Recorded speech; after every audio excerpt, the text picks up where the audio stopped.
Welcome back to my channel. ಹೊಸದಾಗಿ channel ನೋಡ್ತಾ ಇದ್ದರೆ ಸಬ್ಸ್ಕ್ರೈಬ್ ಮಾಡಿಕೊಂಡು ಸಪೋರ್ಟ್ ಮಾಡಿ.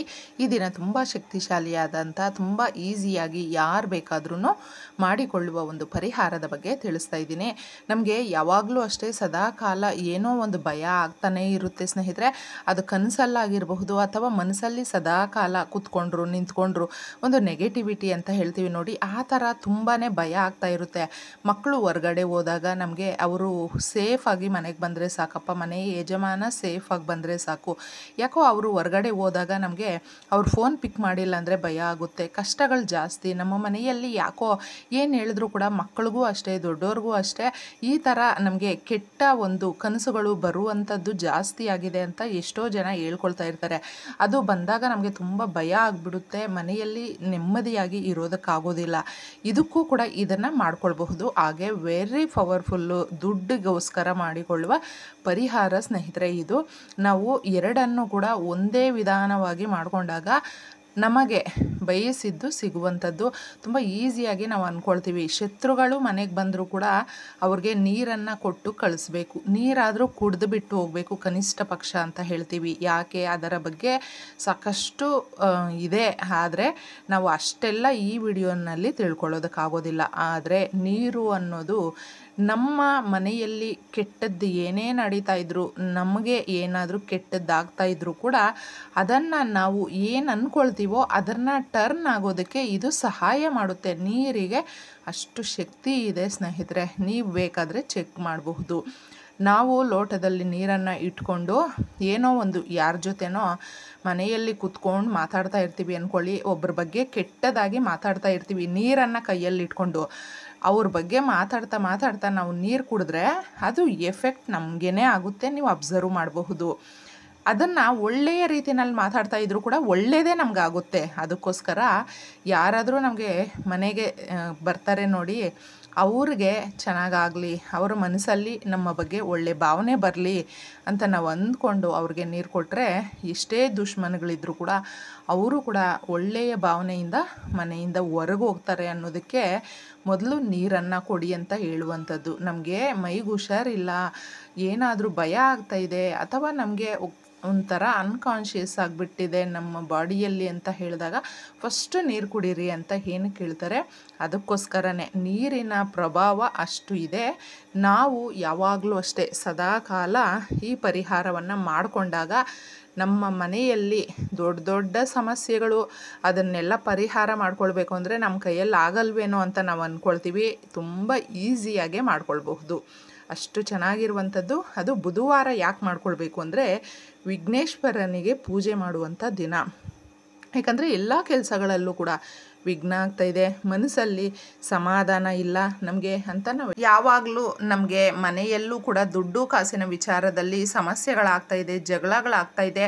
ಇದನ್ನು ನಾವು ನಿವಾರಣೆ ಮಾಡ್ಕೊಳ್ಳೋದಕ್ಕಾಗ್ತಾ ಇಲ್ಲ, ಏನು ಮಾಡಬೇಕು ಅಂತ ಗೊತ್ತಿಲ್ಲ ಅಂತ ಹೇಳುವುದಕ್ಕೆ ಬುಧವಾರದ ಸಮಯದಲ್ಲಿ ಗಣಪತಿಯನ್ನು ನಾವು ಮನಸ್ಸಲ್ಲೇ ಆರಾಧನೆ ಮಾಡ್ತಾ ಯಾವ ಕೆಲಸಗಳಲ್ಲೂ ಕೂಡ ವಿಘ್ನ ಆಗದೆ ನಿರ್ವಿಘ್ನವಾಗಿ ಆಗಬೇಕು ಸ್ವಾಮಿ, ನಮಗಿರುವಂಥ ದುಡ್ಡಿನ ಸಮಸ್ಯೆಗಳು ಹಾಗೂ ಆರೋಗ್ಯ ಸಮಸ್ಯೆಗಳು ಮನೆಯಲ್ಲಿ ಎಲ್ಲ ರೀತಿಯ ಅಭಿವೃದ್ಧಿ ಆಗಬೇಕು ಅಂತಂದ್ಬಿಟ್ಟು ಈ ಲೋಟದಲ್ಲಿ ನೀರಿಟ್ಕೊಂಡು, ಗಾಜಿನ ಲೋಟ ಇದ್ದರೆ ಬೆಸ್ಟ್ ಸ್ನೇಹಿತರೆ, ಶುದ್ಧವಾದ ನೀರನ್ನು ಇಟ್ಕೊಂಡು ಕೈಯಲ್ಲಿಟ್ಕೊಂಡು ನೀವು ಕೇಳ್ಕೊಳ್ಬೇಕಾಗುತ್ತೆ. ಕೇಳಿಕೊಂಡು ಇದರ ಜೊತೆ ಮೊಗ್ಗಿರುವಂಥ ಲವಂಗ ಇರಬೇಕು. 3 ಲವಂಗಕ್ಕೆ ನಮ್ಮ ಮನೆಯಲ್ಲಿ ಹಣಕಾಸಿನ ಸಮಸ್ಯೆಗೆ ಜಾಸ್ತಿ ತೊಂದರೆ ಪಡ್ತಾ ಇದ್ದೀವಿ, 1 ರೂಪಾಯಿಗೂ ಕೂಡ ನಾವು ಅಲೀತಾ ಇದ್ದೀವಿ ಅಂತ ಹೇಳ್ತೀವಿ ನೋಡಿ. ಆಗ ಸ್ನೇಹಿತರೆ ಯಾವಾಗಲೂ ಅಷ್ಟೇ ಲಕ್ಷ್ಮೀ ದೇವಿಗೆ ತುಂಬ ಇಷ್ಟಕರವಾದ ಒಂದು ಲವಂಗಗಳು ಇದು. ಅದಕ್ಕೋಸ್ಕರ ಈ ಲವಂಗಗಳನ್ನು ನೀವು ಮೊಗ್ಗಿರುವಂಥ ಲವಂಗವನ್ನು ಕೈಯಲ್ಲಿಟ್ಕೊಂಡು ಕೇಳಿಕೊಂಡಾಗ ನಮಗೆ ಎಲ್ಲ ರೀತಿಯಲ್ಲೂ ಕೂಡ ಪಂಚಭೂತಗಳು ಕೂಡ ಸಹಕಾರ ಮಾಡುತ್ತೆ. ಮನಸ್ಸಲ್ಲಿ ನಾವು ನಂಬಿಕೆ ಇರಬೇಕು ಅಷ್ಟೇ.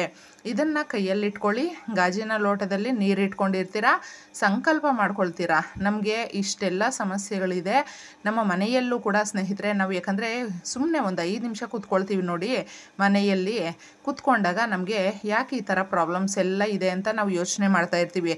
ಆ ಯೋಚನೆಗಳೆಲ್ಲವೂ ಕೂಡ ನಮ್ಮ ಮನೆಯಲ್ಲೇ ಪ್ರತಿ ಗೋಡೆಯಲ್ಲೂ ಕೂಡ ಅದು ಸುತ್ತಾಡುತ್ತೆ. ಅದಕ್ಕೋಸ್ಕರನೇ ಮನೆಯಲ್ಲಿ ಈ ಪರಿಹಾರಗಳನ್ನು ಮಾಡ್ಕೊಳ್ಳಿ ಅಂತ ಹೇಳುವಂಥದ್ದು.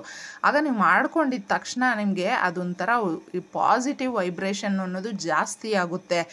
ಇದು ಲವಂಗಗಳನ್ನು ನೀವು ಈ ಥರ ಸಂಕಲ್ಪ ಮಾಡ್ಕೊಳ್ತೀರಲ್ವ, ಮಾಡ್ಕೊಂಡಿದ್ದೆ ಕೈಯಲ್ಲಿ ಇಟ್ಕೊಂಡಿರೋ ಅಂಥ ಲವಂಗಗಳನ್ನು ಸೀದಾ ಎತ್ತಿ ಲೋಟದಲ್ಲಿ ಹಾಕಬೇಕು. ಗಾಜಿನ ಲೋಟದಲ್ಲಿ ನೀರು ತಗೊಂಡಿರ್ತೀರ, ಅಕಸ್ಮಾತು ಅಕ್ಕ ನಮ್ಮ ಮನೆಯಲ್ಲಿ ಗಾಜಿನ ಲೋಟ ಇಲ್ಲ ಬೇರೆ ತಗೊಳ್ಬಹುದಂದರೆ ಆರಾಮಾಗಿ ತಗೊಳ್ಬಹುದು. ಗಾಜಿನ ಲೋಟ ಯಾಕೆ ತಗೊಳ್ಬೇಕು ಅಂದರೆ ಬೇಗ ಈ ಕೆಟ್ಟ ಶಕ್ತಿಗಳನ್ನು ತೆಗೆದುಕೊಳ್ಳುವ ಶಕ್ತಿ ಅದಕ್ಕಿದೆ. ಗಾಜಿನದಕ್ಕೆ ನಮಗೆ ಇರುವ ಸಮಸ್ಯೆಗಳನ್ನು ಹೋಗಲಾಡಿಸುವ ಶಕ್ತಿ ಗಾಜಿನ ಲೋಟ, ನೀರು ಹಾಗೂ ಲವಂಗ ಇವುಗಳಿಗೆ ಕೆಲಸ ಇದೆ. ಅದಕ್ಕೋಸ್ಕರ ಅಷ್ಟು ಶಕ್ತಿ ಇರೋದ್ರಿಂದ ಆ ಕೆಲಸವನ್ನು ಪ್ರಾರಂಭ ಮಾಡುತ್ತೆ. ಅದಕ್ಕೋಸ್ಕರ ನೀವು ಮಾಡ್ಕೊಂಡು ನೋಡಿ. ನಿಮಗೆ ಸ್ಟೀಲ್ ಲೋಟ ಇದ್ದರೂ ಕೂಡ ಮಾಡ್ಕೊಳ್ಬಹುದು, ತೊಂದರೆ ಏನೂ ಇಲ್ಲ, ಆದರೆ ಕಡಿಮೆ ಇರುತ್ತೆ ಅಷ್ಟೇ. ಆ ಲೋಟದಲ್ಲಿ ಲವಂಗಗಳನ್ನು ಹಾಕಿಬಿಟ್ಟು ನೀವೇನು ಮಾಡಬೇಕು ಅಂದರೆ ನಿಮ್ಮ ಮನೆಯಲ್ಲಿ ಮಂಚ ಇದ್ದರೆ ಮಂಚದ ಮೇಲೆ ನೀವು ಮಲ್ಕೊಳ್ತಾ ಇದ್ದೀರಾ ಅಂದರೆ ತಲೆಯ ಕಡೆ ಬರುವಂಥ ಡೈರೆಕ್ಷನ್ನಲ್ಲಿ ಇಡಬೇಕು. ಯಾವತ್ತೂ ಅಷ್ಟೇ ಕಾಲು ಬರುವ ಅಂದರೆ ನಾವು ಕಾಲು ಚಾಚ್ಕೊಳ್ತೀವಲ್ವ ಆ ಕಡೆ ಇಡೋದಕ್ಕೆ ಹೋಗಬೇಡಿ.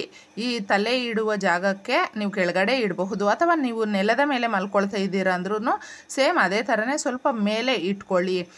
ಅಥವಾ ಇಲ್ಲಾಂದರೆ ನೀವು ಹಾಲಲ್ಲಿ ಏನಾದರೂ ಸೋಫಾ ಇಟ್ಟಿದ್ರೆ ಅಥವಾ ದಿವಾನ ಇಟ್ಟಿದ್ರೆ ಏನಾದರೂ ಪರವಾಗಿಲ್ಲ, ಇಡಬಹುದು. ಆ ಥರ ಇಟ್ಟಾಗ ರಾತ್ರಿ ಪೂರ್ತಿಯಾಗಿ ನಿಮಗೆ ಏನು ನಿಮ್ಮ ಮನೆಯಲ್ಲಿ ಆಲೋಚನೆಗಳನ್ನ ನೀವು ಮಾಡ್ತಾ ಇರ್ತೀರ ನೋಡಿ, ಕೆಟ್ಟ ಆಲೋಚನೆಗಳು ಅಂದರೆ ನೆಗೆಟಿವ್ ಆಗಿ ಅದನ್ನೆಲ್ಲ ತಗೊಳ್ಳುತ್ತೆ. ಈ ವಸ್ತುಗಳು ತಗೊಂಡು ನಮಗೆ ಒಳ್ಳೆಯ ವೈಬ್ರೇಷನ್, ತುಂಬ ಪಾಸಿಟಿವ್ ವೈಬ್ರೇಷನನ್ನು ಈ ಮನೆಗೆ ಇದು ಪಾಸ್ ಮಾಡುತ್ತೆ. ಅದಕ್ಕೋಸ್ಕರ ಮಾಡ್ಕೊಂಡು ನೋಡಿ. ಮತ್ತು ಅದನ್ನು ನೀವೇನು ಮಾಡಬೇಕು ಅಂದರೆ ಮಾರನೇ ದಿನ ಬೇಗ ತೆಗೆದುಬಿಟ್ಟಿದ್ದೆ ಚರಂಡಿಗೆ ಹಾಕಬಹುದು. ನೀವು ಎಲ್ಲಾದರೂ ನಿಮ್ಮ ಮನೆಯ ಮುಂದೆ ಇರುವಂಥ ಗಿಡಗಳಿಗೆ ಹಾಕೋದಕ್ಕೆ ಹೋಗಬೇಡಿ, ಸ್ವಲ್ಪ ದೂರದಲ್ಲೇ ಹಾಕಬಹುದು. ಈ ಥರ ಹಾಕಿಬಿಟ್ಟು ನೀವು ಬಂದು ಮನೆಗಳನ್ನು, ಯಾಕಂದರೆ ನಾವು ಒರೆಸ್ಕೊಳ್ತೀವಿ, ಒರೆಸ್ಕೊಂಡು ಪರಿಹಾರವನ್ನು ಅಂದರೆ ನಿಮ್ಮ ಮನೆಯಲ್ಲಿ ಏನು ದೀಪಾರಾಧನೆ ಮಾಡ್ತೀರೋ ಅಥವಾ ಹಾಗೆ ಕೂಡ ಇರಬಹುದು, ತೊಂದರೆ ಇಲ್ಲ. ಆದರೆ ಇದು ಮಾತ್ರ ತುಂಬ ಬೆಸ್ಟ್ ರಿಸಲ್ಟನ್ನು ಕೊಡುತ್ತೆ, ನಿಮಗೆ ಆಶ್ಚರ್ಯವನ್ನು ತಂದುಕೊಡುತ್ತೆ. ಮಾಡ್ಕೊಂಡು ನೋಡಿ. ಒಳ್ಳೆಯದಾಗಲಿ. ಧನ್ಯವಾದಗಳು.